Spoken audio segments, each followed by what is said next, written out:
నిజాంపేటలో ఉన్నటువంటి సింగర్ కల్పన గారి ఇంటి వద్ద మనం ఉన్నాం. పూర్తిగా ఇది డూప్లెక్స్ హౌస్ అనమాట. ఈ ఇంట్లోనే నిన్న ఇన్సిడెంట్ జరిగింది. అంటే ఇక్కడ ఉన్నటువంటి వాళ్ళకే వాళ్ళ హస్బెండ్ ఇన్ఫర్మేషన్ ఇవ్వడం, ఆ తర్వాత పోలీసులు ఇక్కడికి చేరుకొని పోలీసుల సహాయంతో ఈ డోర్ని కూడా లోపలికి వెళ్ళి డోర్ని బద్దలు కొట్టిన సిచ్యువేషన్ అయితే కనిపిస్తుంది. ఇది పూర్తిగా ఒక డూప్లెక్స్ హౌస్ అనమాట. Ground floor and first floor. So ఇదే డోర్ యాక్చువల్లీ నిన్న ఈ డోర్ని పూర్తిగా బద్దలు కొట్టి లోపలికి వెళ్ళడం అయితే జరిగింది.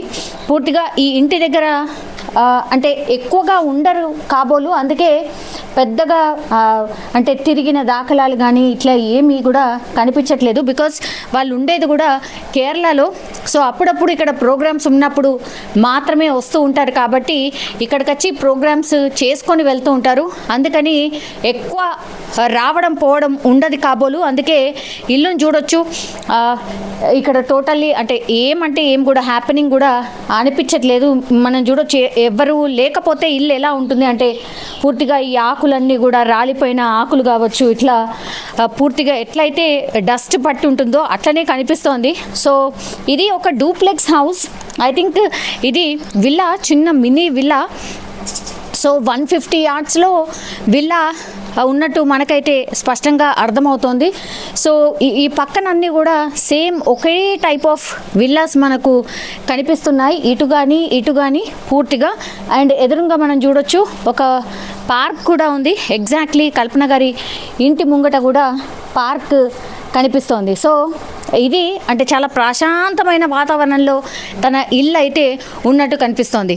కానీ ఒక్కసారి ఈ ఇంట్లో అంటే కల్పన గారు పూర్తిగా అసలు లేవలేని పరిస్థితిలో ఉన్నారు, అన్కాన్షియస్లో ఉన్నారు అన్న ఇన్ఫర్మేషన్ వచ్చిన తర్వాత పోలీసులు ఈ డోర్ని బద్దలు కొట్టి లోపలికి వెళ్ళారు.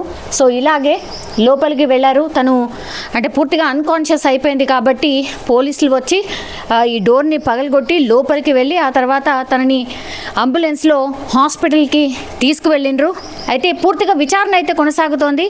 వాళ్ళ హస్బెండ్ నుంచి ఇష్యూస్ ఉన్నాయా, లేకపోతే ఇంకే కారణాల వల్ల సూసైడ్ అటెంప్ట్ చేసింది, ఇట్లా రకరకాల వార్తలు వచ్చాయి. నిన్న ఎప్పుడైతే అన్కాన్షియస్గా పోలీసులు వచ్చి ఆమెను హాస్పిటల్ తరలించినప్పుడు రకరకాల క్వశ్చన్స్ అయితే రేజ్ అయ్యాయి. కానీ కాసేపటి క్రితమే వాళ్ళ అమ్మాయి కూడా వచ్చి మాట్లాడింది.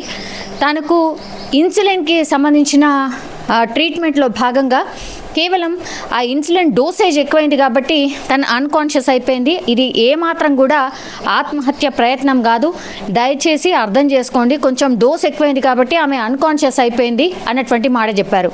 కానీ డాక్టర్స్ వర్షన్స్ కూడా అట్లాగే ఉంది కొంతవరకు.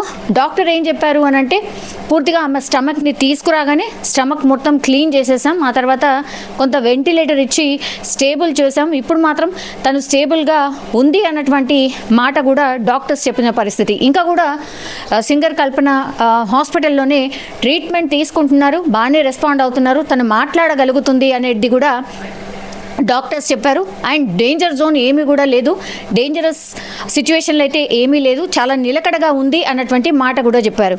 అండ్ ఇక్కడ మనం అబ్జర్వ్ చేసినప్పుడు పైన మనకు ఒక బ్యానర్ కనిపిస్తోంది. అదేంటి అంటే Kalpana Raghavender's music academy local training classes theory and practicals in Carnatic and western classic music, western classic theory exam or both, Trinity College of London TCL and the Royal School of Music ABRSM syllabuses, online classes available for all overseas learners. అంటే తను ఇక్కడ ఉండి కూడా ఈ మ్యూజిక్కి సంబంధించిన classes కూడా నిర్వహిస్తున్నారు తను. సో ట్రైనింగ్ కూడా ఇస్తున్నారు, థియరీ అండ్ ప్రాక్టికల్స్ రెండు కూడా ఇస్తున్నారు. అట్లాగే ఓవర్సీస్ అంటే బయట అబ్రాడ్లో ఉన్నటువంటి వాళ్ళు చాలామంది మన వాళ్ళు కూడా మ్యూజిక్ నేర్చుకుంటూ ఉంటారు కాబట్టి వాళ్ళకు కూడా తను ట్రైనింగ్ ఇస్తున్న పరిస్థితి. ఇది చూడండి, ఈ గోడకి అంటే ఇది సింగిల్ గోడ, ఇంకో పక్కన ఇంకో ఇల్లు, అంతే. ఇక అంటే ఇక్కడ ఏం జరిగినా ఈ పక్కన వాళ్ళకు ఆర్ అటు పక్కన వాళ్ళకు చాలా ఈజీగా తెలిసిపోతుంది. సరే, డోర్ ఇక్కడ ఉంది కాబట్టి ఈజీగా మనకు అటువైపు వాళ్ళకి తొందరగా రీచ్ అవుతుంది. విండోస్ కూడా ఉన్నాయి, ఇటువైపు విండో ఉంది, ఇటువైపు విండో ఉంది, కాబట్టి ఇక్కడ ఏం జరిగినా తెలిసే అవకాశం ఉంటుంది. కానీ సింగర్ కల్పన గారు ఆల్రెడీ అన్కాన్షియస్ అయిపోయి తనే లేవలేనటువంటి సిచ్యువేషన్ ఉంది. హుటాహుట్న వాళ్ళందరూ రావడం, కాలనీ వాళ్ళందరూ రావడం, సూపర్వైజర్ రావడం, ఆ తర్వాత పోలీసులకు ఇన్ఫర్మేషన్ ఇవ్వడం, దెన్ ఈ తలుపుని బద్దలు కొట్టి లోపలికి వెళ్ళిన పరిస్థితి.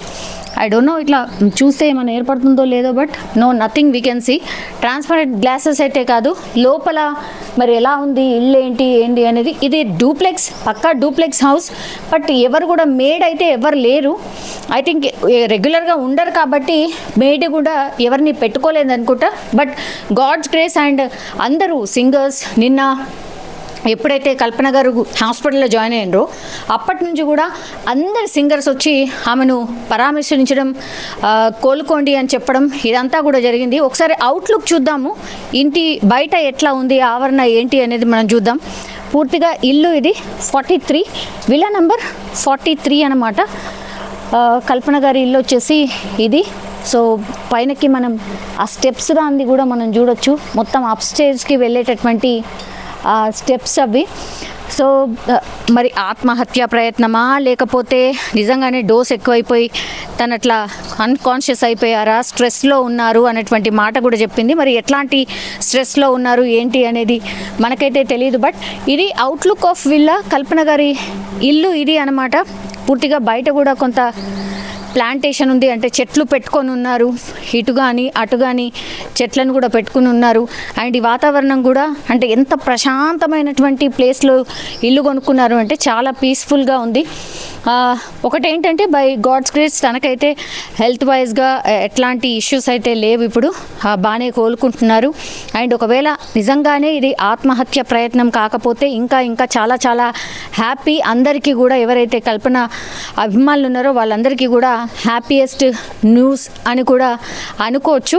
అండ్ ఇక్కడ సూపర్వైజర్కే ఫస్ట్ ఇన్ఫర్మేషన్ వచ్చింది. ఆ సూపర్వైజరే యాక్చువల్లీ పోలీసులకు చెప్పడం, ఆ తర్వాత ఇన్ఫర్మేషన్ పోలీసులకు వరకు వెళ్ళడం, ఆ తర్వాత ఇదంతా జరగడం, ఈ ఎపిసోడ్ అంతా జరగడం అయితే మనం విన్నాం.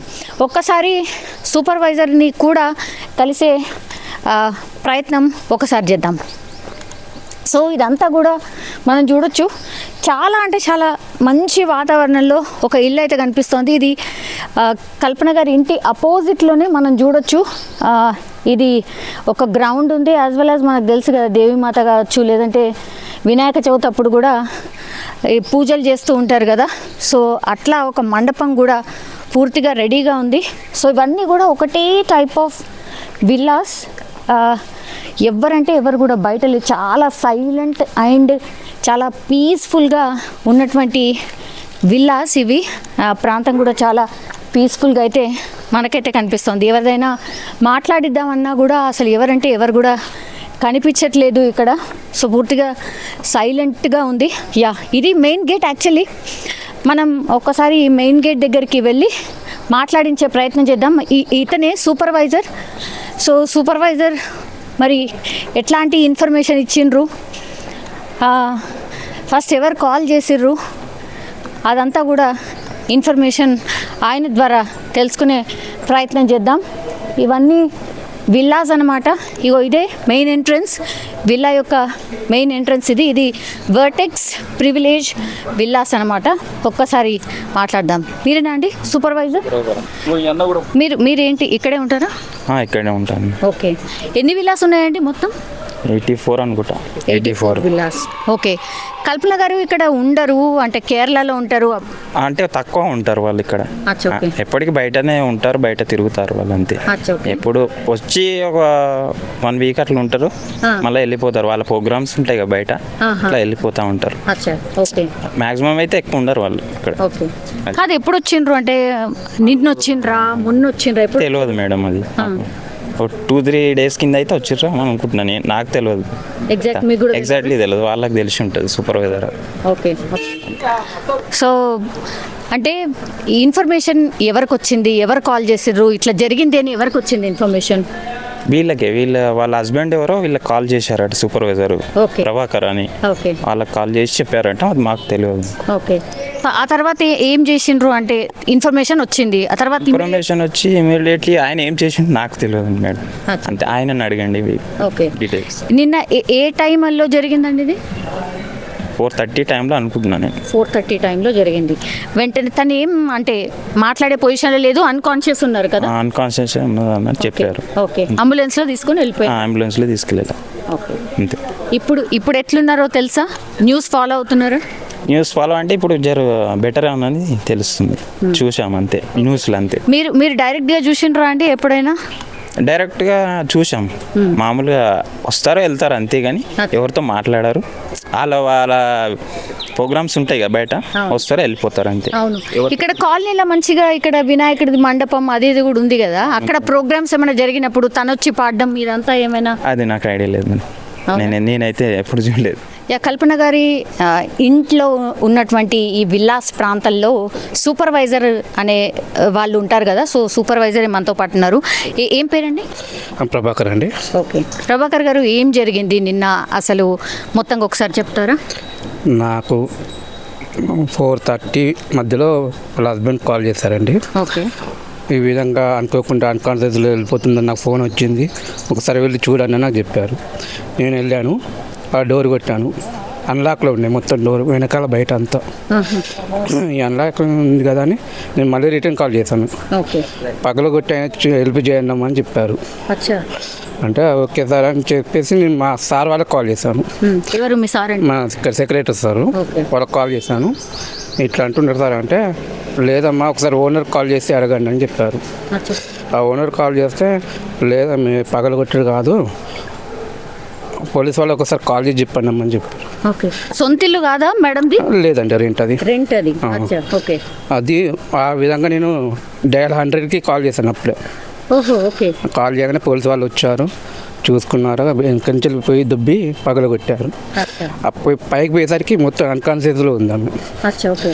తర్వాత పిలిచారా ఎవరైనా? నేను 30 మినిట్సాను, ఒక 4-5 సార్లు తట్టాను. ఆ. అసలు సో లేదు, కొన్ని వాటర్ కూడా మీద పోసాను, చల్లాను, ఇట్లా సప్పులు లేదు. ఇలా చెప్పి కానిస్టేబుల్స్ ఉంటే అంబులెన్స్ పిలిపి అంటే నేనే అంబులెన్స్ పిలిపించాను. ఓకే. అంబులెన్స్ రాగానే పైనుంచి కింద తీసుకొచ్చినాం, హాస్పిటల్ తీసుకెళ్ళాం. అచ్చా, ఓకే. మరి హస్బెండ్ తోని ఫాలో అప్ చేసినప్పుడు సార్ తోని ఫాలో అప్ చేస్తే సార్ ఏమన్నాడు? అంటే తీసుకెళ్తున్నాం ఇదంతా కూడా చెప్పిండ్రా? తను ఏమన్నాడు? ఇట్లా మేడం బాగాలేదు, ఇట్లా అన్కాన్షియస్ ఉన్నది అని చెప్పిండ్రా మీరు? అది ఇక నేను హాస్పిటల్ తీసుకెళ్ళినాక డాక్టర్తో మాట్లాడినా, అతను ఇంగ్లీష్లో మాట్లాడుతున్నా, నాకు ఇంగ్లీష్ అంతలా రాదు. అచ్చా, నాకు అర్థమైనంత వరకు పోయి చేశాను అంతే. అచ్చా, ఓకే. ఓకేనా. పోలీసులు ఏమన్నారు అంటే చూడగానే వాళ్ళు ఎట్లా రెస్పాండ్ అయ్యింది? పర్లేదు, వాళ్ళకైతే బాగా రెస్పాండ్ అయ్యారు. వచ్చి చూడంగానే తీసుకెళ్లారు, అన్కన్షియస్లో ఉంది కానీ అంబులెన్స్ పిలమని చెప్పారు, పిలిచాము, తీసుకుని వెళ్ళిపోయారు. ఓకే. ఇప్పుడు కల్పన గారి హస్బెండ్ ఎక్కడున్నారు? అప్పుడు చెన్నైలో ఉన్నానని చెప్పారు మాతో. అయితే ఓకే. చెన్నై నుంచి ఎప్పుడు వచ్చారు మరి తను? నేను 8:30 వరకు హాస్పిటల్లోనే ఉన్నాను నేను మీకు పేషెంట్తో. అచ్చా, ఓకే. అతను 8:30కి అక్కడికి వచ్చారండి. అచ్చా. అతనికి నేను కలిసాక నేను మళ్ళీ రిటర్న్ వచ్చి ఇంటికి వచ్చాను. ఓకే. హాస్పిటల్ తీసుకెళ్ళిన వెంటనే ఏం జరిగిందండి హాస్పిటల్ లోపల? నేను హాస్పిటల్ పోయినాక 15 నిమిషాలకు నేను బండి మీద వెళ్ళాను. అంత ముందుకు మా ఇంటి నుంచి వెళ్ళి ఇప్పుడు ఇతను ఉన్నాడు కదా వీళ్ళ హస్బెండ్, వాళ్ళ ఫ్రెండ్ మార్కెటింగ్ మేనేజర్ అంట అక్కడ, అతను ఇంకొక అబ్బాయిని పంపించాడు ఇక్కడికి. ఓకే. ఆ అబ్బాయి తీసుకెళ్ళాడు అక్కడికి. మరి నేను వెళ్ళేసరికి ఆ అబ్బాయి ఒక 2 నిమిషాలు 3 నిమిషాలు ఉండి వెళ్ళిపోయాడు. అచ్చా, అక్కడ ఏం జరిగింది నేను చూడలేదండి ఇక్కడ. చూడలేదు. అచ్చా, ఓకే. ఇప్పుడు డాక్టర్స్ని కలవడం కావచ్చు, లేకపోతే మిమ్మల్ని ఏమన్నా పోలీస్ వాళ్ళు ఏమన్నా అడిగారా? ఏం అడిగారు? అడిగారు పోలీసు వాళ్ళు, మేడం ఎంత ఒక్కతుంటుందా, 2 ఉంటారా, ఎప్పుడు వస్తుంది ఎప్పుడు వెళ్తుందో చెప్పేసాను, నాకు తెలిసినంత వరకు చెప్పేసాను. Okay, okay. ఎవరెవరు వస్తారండి? ఎవరెవరు ఉంటారు అంటే? ప్రజెంట్ దాకా నేను వచ్చి ఇక్కడికి వచ్చి 1 ఇయర్ ఆఫ్ అవుతుంది. ఒక మేడం సార్ తప్ప వాళ్ళైనా నెలకి 1-2 సార్లు 3 సార్లు వచ్చి వెళ్తారు.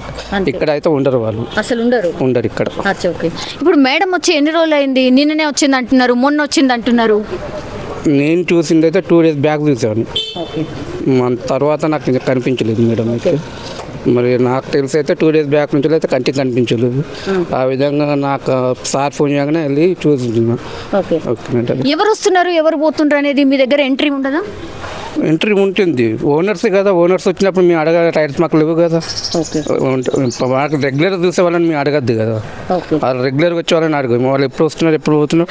ఒక్కొక్కసారి నైట్ 2-3 గంటలకు కూడా వస్తారు వాళ్ళు. అచ్చా ఓకే అడగ టైల్స్ మాకు లేవండి అవి. అచ్చా ఓకే. సో జనరల్లీ అయితే రావడం పోవడం అనే ఇన్ఫర్మేషన్ అయితే మీకు ఉంటుంది. చూస్తూ ఉంటారు వీళ్ళు, మన సెక్యూరిటీ వాళ్ళు చూస్తూ ఉంటారు. వాళ్ళకి తెలిసి ఉంటుంది మన లోకల్ వాళ్ళే కదా అని ఏం అడగకుండా పంపిస్తారు వాళ్ళు. ఎవరు పని వాళ్ళు ఎవరు రారా మేడం ఇంటికి?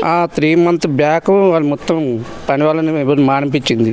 ఓకే అతని పాటు ఇక్కడ బెంగళూరు నుంచి ఎక్కడి నుంచి ఉన్న కంచెలు ఒక ఇంగ్లీష్ ఆవిడని తీసుకొచ్చేది. ఓకే తను కూడా లాస్ట్ 1 month బ్యాక్ వెళ్ళిపోయింది, లేదు ఇప్పుడు ప్రజెంట్. అచ్చా ఓకే. సో మేడం వచ్చి 2 రోజులు అయింది. మరి ఇట్లా అన్కాన్షియస్ అయిపోయింది అన్న ఇన్ఫర్మేషన్ ఎట్లా తెలిసింది వాళ్ళ హస్బెండ్కి? అదే నాకు తెలియదండి. ఇక అతను నాకు ఫోన్ చేసి చెప్పాడు అంతే. మరి అతనికి ఎట్లా తెలిసిందని ఇన్ఫర్మేషన్ నాకు తెలియదు. ఓకే. సో మీకు 3:30-4 ప్రాంతాల్లో మీకు తెలిస్తే ఇదంతా జరిగేసరికి ఎంత టైం పట్టిందండి? 5:30కి పిల్లలు తీసుకెళ్ళాం. మొత్తం 1 hour పట్టిందండి. 1 hour లో అంటే నేను నాకు 4:30 వరకు కాల్ చేయగానే నేను ఒక్కడినైనా ట్రై చేద్దామంటే అటు వెళ్ళిపోయాను. నాతో పాటు ఇంక 2 పిలిచాను. ఓకే ఒక మామూలుగా డోర్ క్లోజ్లో ఉంటే, ఓపెన్లో ఉంటే పిలిచిన పలుకుతుందేమో అనే ఉద్దేశంతో వెళ్ళాను. అది కాలేదు. తర్వాత 100 డయల్ చేసిన 10 నిమిషాలుగా వాళ్ళు వచ్చారు. తీసుకెళ్ళి వాళ్ళు డోర్ కొట్టి 10 నిమిషాలు మొత్తం 1 hour మొత్తం అయిపోయిందండి ఇక్కడ. ఓకే. చాలా సైలెంట్గా ఉందండి విల్లా. ఎవరికన్నా ఏదైనా ప్రాబ్లం వస్తే వెంటనే స్పందిస్తారా? అంటే మీ ఇప్పుడు పంపిస్తారు అన్నది. వచ్చిండ్రా నిన్న? చాలా వరకు ఇక్కడ ఉన్న కాలనీ చాలా మంది వచ్చారు, వచ్చి చూసారు. అచ్చా ఓకే. Thank you. సో మొత్తం మీద అది సూపర్వైజర్ చెప్తున్నటువంటి మాట కూడా ఏంటి అని అంటే, నిన్న ఇన్ఫర్మేషన్ యాక్చువల్లీ వాళ్ళ హస్బెండే ఇచ్చిండ్రు. అంటే ప్రసాద్ వాళ్ళ హస్బెండ్ పేరు వచ్చేసి, ఆయన ఇన్ఫర్మేషన్ ఇవ్వడం, ఆ తర్వాత డయల్ 100కి కాల్ చేసి పోలీస్ వాళ్ళు వచ్చిన తర్వాతనే ఆ డోర్ని బ్రేక్ చేసి అప్పుడు హాస్పిటల్కి షిఫ్ట్ చేయడం అయితే జరిగింది. యాక్చువల్లీ కల్పన గారిది సొంత ఇల్లు అనుకున్నారు అందరూ, కానీ కాదు, అది రెంటెడ్ హౌస్. అది కూడా నెలలో కేవలం 1-2 సార్లు మాత్రమే ఉంటారు అన్నటువంటి మాట కూడా చెప్తున్నారు. సో ఈ ఇన్సిడెంట్ అంతా పోలీసుల ఎంక్వైరీలోనే మరి నిజంగానే ఏం జరిగింది ఏంటి అనేది తెలిసే అవకాశం అయితే కనిపిస్తోంది. బట్ ఇప్పుడైతే తను కోలుకుంటున్నారు. అండ్ వాళ్ళ డాటర్ కూడా ఒకటే చెప్తోంది, ఇది ఆత్మహత్య ప్రయత్నం అయితే కాదు, జస్ట్ ఇన్సులిన్ డోస్ ఎక్కువ తీసుకోవడం వల్ల అతను అన్కాన్షియస్ అయింది అంతే అన్నటువంటి మాట చెప్తున్నారు. కానీ ఇక్కడ బిగ్ క్వశ్చన్ ఏంటంటే, మరి అన్కాన్షియస్ అయ్యింది అన్న విషయం ఎట్లా హస్బెండ్కి ఎలా తెలిసింది? దెన్ ఎట్లా ఈ ఇన్ఫర్మేషన్ సూపర్వైజర్కి కావచ్చు, పోలీసులకు కావచ్చు, ఇట్లా ఈ చైన్ అంతా ఎట్లా ఫామ్ అయింది అనేది ఇప్పుడు బిగ్గెస్ట్ క్వశ్చన్. సో పోలీసుల ఎంక్వైరీలో హస్బెండ్ ఇచ్చే ఆన్సర్స్ని బట్టి తెలిసే అవకాశం ఉంది. అండ్ కొద్దిగా కోలుకున్న తర్వాత సింగర్ కల్పన గారి దగ్గర నుంచి కూడా పూర్తిగా ఆమె వర్షన్ కూడా తీసుకునే అవకాశం అయితే కనిపిస్తుంది. కానీ సింగర్ కల్పనకి సంబంధించిన పర్సనల్ లైఫ్ చూస్తే కనుక సెకండ్ హస్బెండ్ ఆయన ఇప్పుడు చెన్నైలో ఉంటున్నారు. ఈమె ప్రోగ్రామ్స్ ఉన్నప్పుడు మాత్రమే వస్తూ ఉంటుంది. సో ఆ ఇంట్లో కూడా ఎవరు ఉండరు, జనరల్లీ ఎవరు ఉండరు అనే మాట కూడా చెప్తున్నారు. కేవలం వాళ్ళిద్దరు మాత్రమే వచ్చి వెళ్తూ ఉంటారు. That's it.